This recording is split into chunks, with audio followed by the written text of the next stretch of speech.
72nd BPSC में 125 दिन बचे हैं। बस इतना टाइम काफ़ी है शायद प्रीलिम्स निकालने के लिए।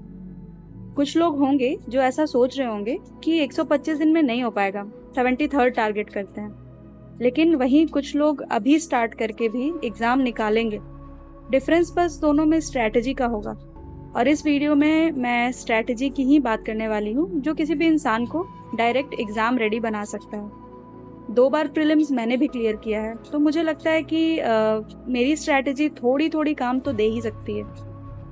नॉर्मली मेजॉरिटी पीपल क्या करते हैं, रैंडम बुक्स ले लेते हैं, नोट्स बनाना स्टार्ट कर देते हैं और 2 महीने में हो जाता है कि कुछ याद नहीं रह रहा। वैसे गलती उनकी भी नहीं है, ये तरीका ही गलत है।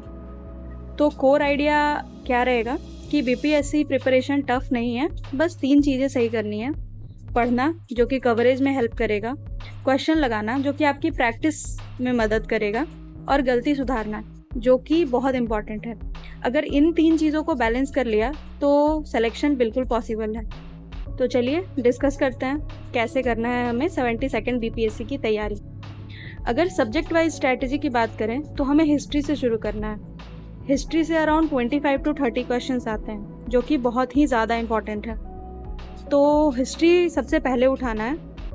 और हिस्ट्री में मॉडर्न, बिहार हिस्ट्री और एंशिएंट मिडिवल, ये 3 पार्ट होते हैं। मॉडर्न हिस्ट्री के लिए I would highly recommend spectrum. Spectrum अगर नहीं किया तो आई थिंक बहुत मुश्किल हो जाएगी।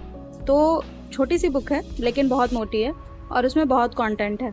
आपको इंडिपेंडेंस तक स्पेक्ट्रम को पढ़ना है। उसके बाद आता है बिहार हिस्ट्री। बिहार हिस्ट्री आपको करना है क्राउन पब्लिकेशन की जो बुक आती है उससे। वो मोर देन इनफ है। अगर आप पढ़ोगे तो लगेगा कि हाँ बल्कि है, बट ट्रस्ट मी वो बहुत जल्दी पढ़ लोगे आप। और एंशिएंट मिडिवल के लिए stick to NCERTs. NCERT enough है। अगर आपको बहुत ज़्यादा पढ़ना है तो आप यूपीएससी लेवल की बुक्स पे जा सकते हो, बट मेरे अकॉर्डिंग एनसीईआरटी एंशिएंट मिडिवल के लिए इनफ है। और एक इम्पॉर्टेंट बात, सिर्फ पढ़ना नहीं, पीवाईक्यू साथ साथ देखते रहना, तभी समझ में आएगा कि एग्ज़ाम में पूछ क्या रहा है। और आपको एक सेंस ऑफ सेटिस्फैक्शन भी होगा कि हाँ मैंने जो पढ़ा है वो पीवाईक्यूज़ में आ भी रहा है। Next is geography. ज्योग्राफी को बिल्कुल भी इग्नोर नहीं करना है, यहाँ से बहुत इजी मार्क्स मिलते हैं। अगर आप एनसीईआरटी, जीसी लियोंग ये दोनों कर लेते हो तो आपका मेजर ज्योग्राफी कवर हो जाता है। लेकिन बिहार ज्योग्राफी का भी उतना ही इम्पोर्टेंस है। बिहार ज्योग्राफी के लिए आप फिर से क्राउन पब्लिकेशन की बुक देख सकते हो, या यूट्यूब पे बीसीडब्ल्यू की वीडियोज़ हैं जो कि मैंने खुद देखी है, तो आप वो देख सकते हो। थोड़ा थोड़ा मैपिंग भी देखते रहो, गंगा रिवर सिस्टम, माउंटेन्स कहाँ कहाँ के पे हैं, हमारे हिमालय का क्या माउंटेन पैटर्न है, कौन कौन से हिल्स कहाँ पे है। वैसे ज्योग्राफी में इतना ज़्यादा नहीं आता, लेकिन आपको थोड़ा आइडिया होना चाहिए। अगर आप मैप देखने की छोटी हैबिट बना लो तो ये बाद में बहुत फ़ायदा देगा। अगला हमारा पॉलिटी। पॉलिटी में पूरा बुक पढ़ते हैं लक्ष्मीकांत का।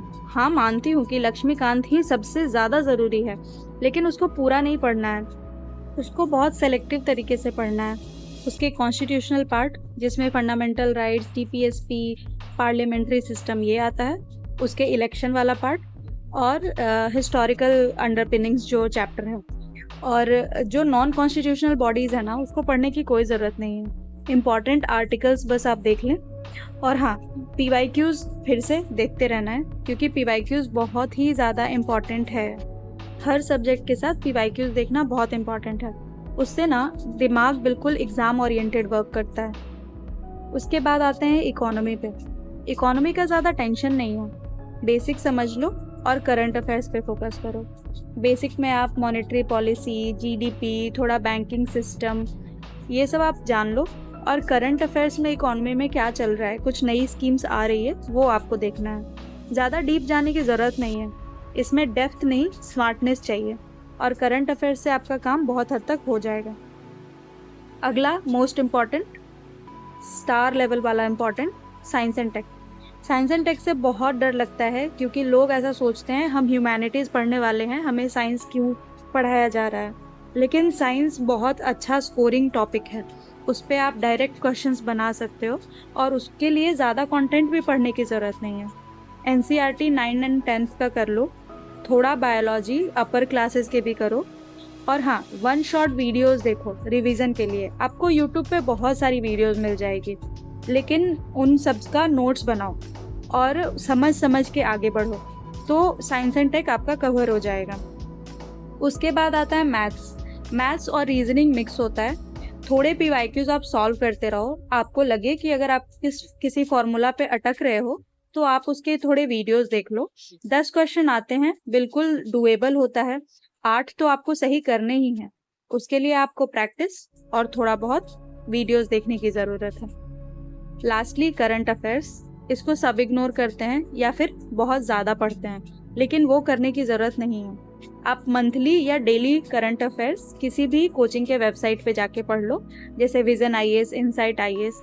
और बिहार करंट अफेयर्स के लिए लास्टली एग्ज़ाम से 1-1.5 महीना पहले एडुटेरिया मैगजीन निकालता है, वो आप करो। तो अगर आप डेली करंट अफेयर्स करोगे ना, तो आपको ज़्यादा लोड लेने की ज़रूरत नहीं है, बैक ऑफ द माइंड में रहता ही है। और बाकी आप उसका मंथली पढ़ रहे हो तो रिवीजन वहाँ से हो ही जाएगा। तो आपको करंट अफेयर्स, अगर हम 72nd बीपीएससी की बात करें, तो एटलीस्ट जुलाई टू जुलाई करना चाहिए। Lastly I would suggest PYQs and test. ये गेम चेंजर सेक्शन है और ये असली टीचर है। पीवाईक्यूज को आप कभी इग्नोर नहीं कर सकते। तो इसीलिए बीपीएससी के पीवाईक्यूज मल्टीपल टाइम्स करने हैं। आप किसी भी कोचिंग के कंपाइलेशन ले लो और उसके लिए एक प्रॉपर सेशन बनाओ अपने दिन में, और उस टाइम पे आप सिर्फ पीवाईक्यूज सॉल्व करो। और हाँ, अगर आप अपने तैयारी को इन्हांस करना चाहते हो तो यूपीएससी के लास्ट 10 ईयर्स के पीवाईक्यूज भी करो। अभी बीपीएससी ना हमेशा इवॉल्व होते रहता है, तो अगर आप यूपीएससी के पीवाईक्यूज करोगे तो आपका माइंड ऑलरेडी प्रिपेयर्ड रहेगा नए सरप्राइजेस के लिए। नाउ टेस्ट भी उतना ही इम्पॉर्टेंट है जितना इम्पॉर्टेंट पीवाईक्यूज है। तो हर सब्जेक्ट को पढ़ने के बाद आपको सेक्शनल टेस्ट लगाना ही चाहिए, और जब आपका पूरा सिलेबस हो जाए तो फिर फुल लेंथ टेस्ट देना स्टार्ट करो। हाँ, एक बात याद रखना, मेरे हिसाब से 10 फुल लेंथ टेस्ट आपको एग्ज़ाम से पहले देने ही देने हैं। ऑल्सो टेस्ट देना इम्पॉर्टेंट नहीं है, टेस्ट एनालाइज करना इम्पॉर्टेंट है। मिस्टेक एनालिसिस बहुत ज़्यादा ज़रूरी है, और हमसे ना गलतियाँ 3 तरीके से होती है। जब भी आप कोई टेस्ट दोगे तो आपको लगेगा, पहला, नॉलेज गैप से आपका आंसर मिस हुआ है, दूसरा, जल्दबाजी में, और तीसरा कि क्वेश्चन आप समझ ही नहीं पाए। और ये तीनों गलतियाँ आप निकालना शुरू कर दिए तो आप ऑलरेडी 70% एस्पिरेंट से आगे हो। जैसे कि अगर हम टेस्ट देते हैं, आप क्वेश्चन एनालाइज करो कि ये आंसर मेरा गलत क्यों हुआ, क्या ये नॉलेज गैप से है? अगर नॉलेज गैप से है तो उसको आपको पढ़ना है। दूसरा, जल्दबाजी में है तो क्यों है जल्दबाजी? एग्ज़ाम ही तो है, आराम से दो, सटीक तरीके से दो। और तीसरा, क्वेश्चन मिसअंडरस्टैंडिंग। अगर आप क्वेश्चन मिसअंडरस्टूड कर रहे हो ना, तो एक बार हिंदी वाला क्वेश्चन भी पढ़ के देखना। बहुत बार हमें क्वेश्चन का तरीका समझ नहीं आता, लेकिन हम दोनों लैंग्वेज में पढ़ते हैं ना, तो हम सही जगह पे सही कंक्लूजन पे पहुंच पाते हैं। उसके अलावा ना, आप एक एरर नोटबुक बनाओ। उसमें आपने जो नॉलेज गैप वाला प्रॉब्लम था, जो फैक्ट आप भूल जा रहे हो, उसको लिखो। कॉन्सेप्चुअल मिस्टेक्स है तो उसको लिखो, और सिली एरर्स, उसका भी एक पेज बनाओ। और हर टेस्ट से पहले ना आप उसको एक बार देखो। ये आपका हिडन वेपन है और इसको आप जब चाहे तब यूज़ कर सकते हो। Finally, note strategy. बिगिनर्स का सबसे बड़ा मिस्टेक ये होता है कि पढ़ाई करो या ना करो, नोट्स बने होने चाहिए। पहले रीडिंग में नोट्स बनाना ही नहीं होता है, आराम से हाईलाइट कर करके, वो भी पेंसिल से पढ़ाई करो। सेकंड में थोड़ा हाईलाइट करो, और थर्ड में कहीं जाके जो याद नहीं है उसको नोट्स में बनाओ। नोट्स अगर छोटे होंगे ना तो पढ़ना आसान हो जाएगा। एस्थेटिक नहीं बनाना है, छोटे नोट्स बनाने हैं, क्योंकि रिवाइज आपको करना है, किसी और को नहीं।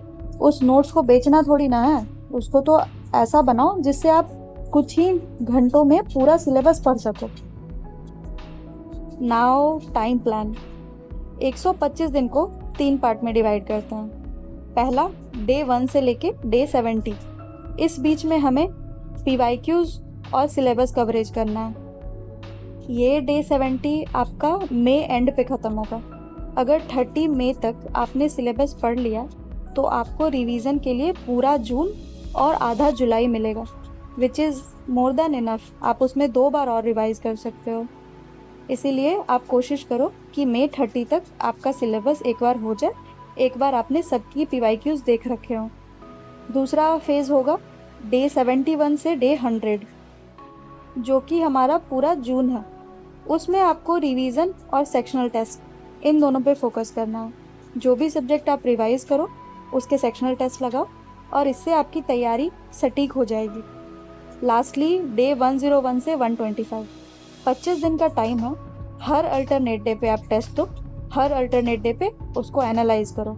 Full length test plus weak areas पे फोकस। ये लास्ट 25 दिन आपने पूरे मेहनत से फोकस किया ना, तो आपको ये मेजॉरिटी से आगे कर देगा।